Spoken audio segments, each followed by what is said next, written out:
good for the planet. ESG propaganda even comes in the form of really creepy videos. Asset managers who embrace the principles for responsible investment undertake to incorporate ESG issues into all investment analysis and decision-making processes, be active owners and incorporate ESG issues into their ownership policies and practices. Doesn't it sound great, kids? Well, basically, think of those behind the ESG movement as the self-appointed thought and governance police for corporate America.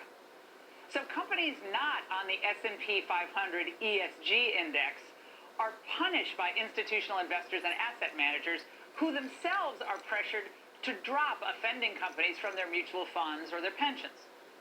Now, one of the biggest promoters of ESG is a guy named Larry Fink, the CEO of BlackRock.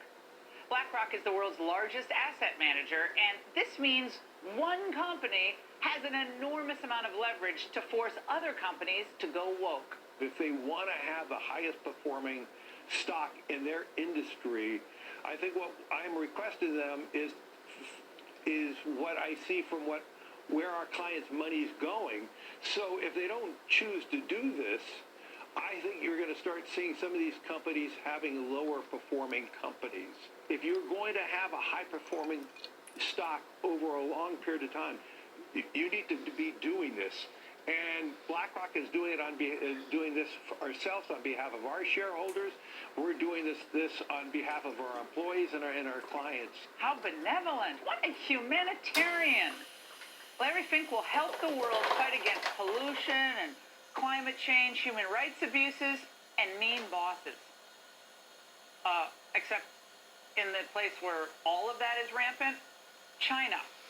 BlackRock is heavily invested there, which means it operates with the permission of its Communist Party. Now, Larry might want to check out the new trove of documents detailing the horrifying abuses against Uyghur Muslims at Chinese detention camps going back to 2018. But I guess that's not going to stop the BlackRock China Bond Fund or any of their other Chinese ventures. BlackRock is heavily entrenched there, and their investments are only going to get bigger. As usual with these self-appointed guardians of climate, hypocrisy and double standards are always bubbling right below the surface. And ditto for their political allies in government who, of course, they love this ESG stuff.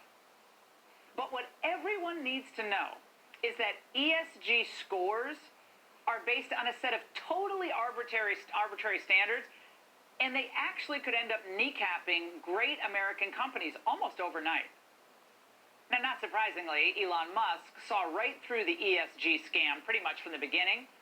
And now that Tesla was just booted from the ESG index while Exxon stayed on, Musk's really on the warpath.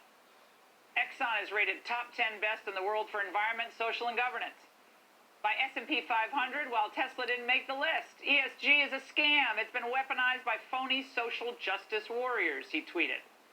Now, of course, he's right. And the exclusion has only worsened Tesla's stock drop, which has tumbled approximately 28% in just the past 6 weeks alone.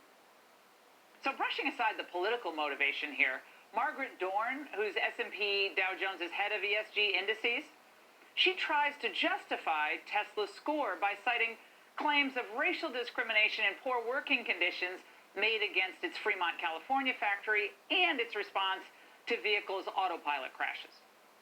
Well, the more amorphous and ambiguous ESG standards are, the more room to axe your political enemies, right, and reward your friends. Even ESG proponents like Dustin Lance, senior advisor at ESG Global Advisors, concedes that clear metrics are a real problem here. He cites several factors, including a confusing lexicon of categories and taxonomies and acronyms, which have evolved over several years.